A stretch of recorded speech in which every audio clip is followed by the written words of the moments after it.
I picked Pitt to go to the ACC title game. Okay. Pitt had a non-conference game in Week 12 against Notre Dame. Pitt got smoked by Notre Dame. They got absolutely shelled by Notre Dame in this Yeah. one. And to their credit, they let it happen quickly. They did. They didn't give anybody any hope for very long in this game. No, I watched this game with my mom. I went up to Mama H's. Yeah. I figure, you know what? This is a prime opportunity to do that. I don't get to watch games with her anymore because of what we do. Yeah, build some core memories. I want to go up and watch this game with her. So I got some cheesesteaks from the good cheesesteak place by me. Took them up. We watched the game. After the first few plays, got that like little nauseous feeling in my stomach. Like, oh boy, here we go. Yeah. I've seen this before. But it was like one drive. Notre Dame stopped them on that one. I think they got the ball. They punted, but then right out, like it happened. He didn't even do anything on that. They had like a 15-yard gain, and Mason Heinschel missed like not. It was a 21-yard drive. It was those 21 yards felt very easy, which is why I was nervous. There was a bad drop that happened like inside the 10. I know.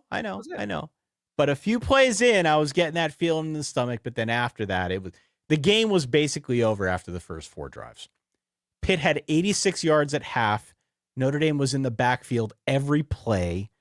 I would love to see them convert some more of that pressure into sacks, but considering where they were at the start of the year, baby steps will take pressure. Okay. Yeah. Baby steps, this is definite improvement. It certainly was not the cleanest game for CJ Carr. I think he had 2 bad interceptions in this one, but continued his nice rapport with Malachi Fields. They had 2 touchdowns together through the air.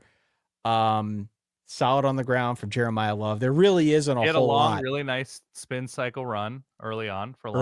There really is not a whole lot to look at least on the Notre Dame side, and feel pessimistic about. I mean, they dominated Pitt in this game.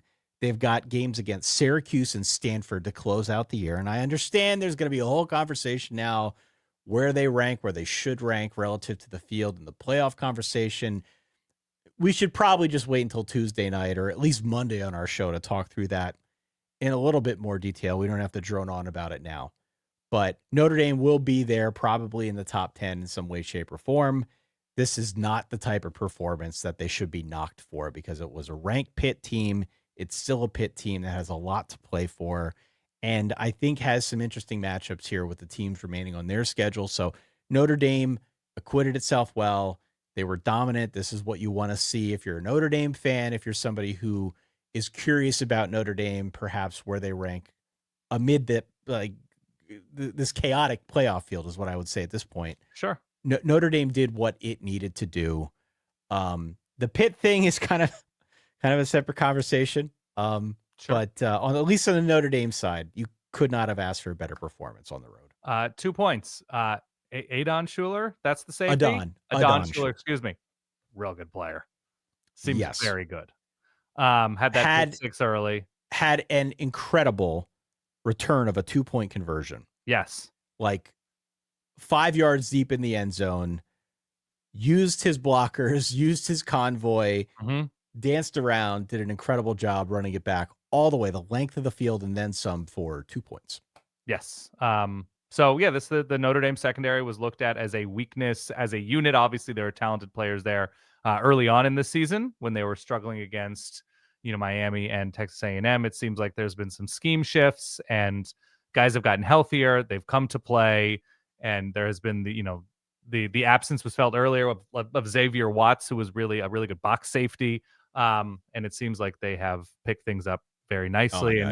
A quick copy edit here. You said Pitt is ranked. Let's say Pitt was ranked. Pitt was ranked. Okay. Pitt was ranked. I don't know if they're going to have a number next to their name moving forward this season, but we'll see. But it was not particularly close very quickly. And look, there's probably not a whole lot more to say about it. Notre Dame still could have scored more. Sure. I mean, they definitely left some points on the board. I had this one, by the way. Yeah. I said Notre Dame was going to rip them apart. They did rip them apart. Yeah. And Pat Narduzzi kind of called it too. Pat Narduzzi and I were on the same page. Pat Narduzzi said we could lose by 100. It won't matter if we win the last 2. And, I guess he said the quiet part out loud. You're not supposed to say that. You're supposed to be piss and vinegar out there and get the troops fired up. But If they win against Georgia Tech and Miami to close out the year, they have a really good shot of getting to the ACC title game. It is not ironclad. It's going to be like down to the 6th tiebreaker in the ACC to determine who is playing whom. Yeah. But if you beat those two teams, if you're Pitt, you stand a pretty good chance to make it through into that ACC title game. And I actually think they match up pretty well with the teams that are remaining on their schedule. I can talk through why when we do our previews in the coming weeks. Based only on today's action, two very different defenses on Pitt's schedule moving forward, in that Georgia Tech may not have one, and in that Miami's looked awfully, awfully good today.